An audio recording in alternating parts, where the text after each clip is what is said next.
Сәлем баршаңызға, сіздермен Сандыгүл. Бүгін сіздерге үй жағдайында бауырдан жасалатын өте қарапайым және де жылдам жасалатын бауырдан торттың рецептімен бөлісетін боламын. Видеоны соңына дейін толық көріңіздер.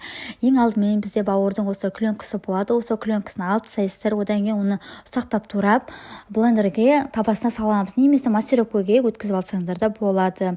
Осындай бізде масса пайда болу керек. Ендігі кезекте біз осындай ыдысымызға 700 грамм сүтімізді және де үстіне жұмыртқамызды және де кішкентай шай қасықпен тұзымызды және де үлкен ас қасықпен сұйық майымызды қосып барлығын жақсылап араластыратын боламыз.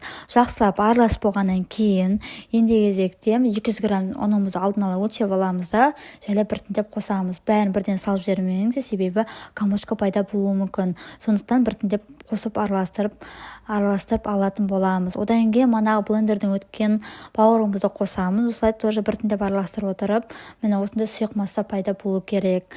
Ендігі кезекте бұны пісіретін боламыз. Блендер пісіретін табағымызға майын жағып жіберіп, дәл блендер пісірген сияқты екі жағын қызартып пісіріп аласыздар.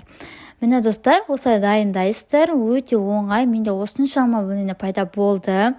Ендігі кезекте біз қазір торттың құрамын дайындайтын боламыз. Ең алдымен бізде осындай майонез бен чеснокты араластырып алдын ала дайындап алдым.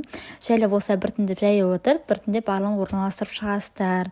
Және де мен үй жағдайында үстіне укроп септім.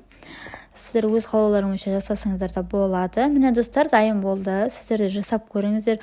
Отбасыларыңызға міндетті түрде ұнайды. Нағыз холодный торт десем де болады. Сіздер де осы рецептпен жасап көріңіздер. Және де менің каналыма тіркелуді ұмытпаңыздар. Сұрақтарыңыз болса комментария қалдырыңыздар. Мен міндетті түрде сіздерге жауап беретін боламын. Рахмет, сау болыңыздар.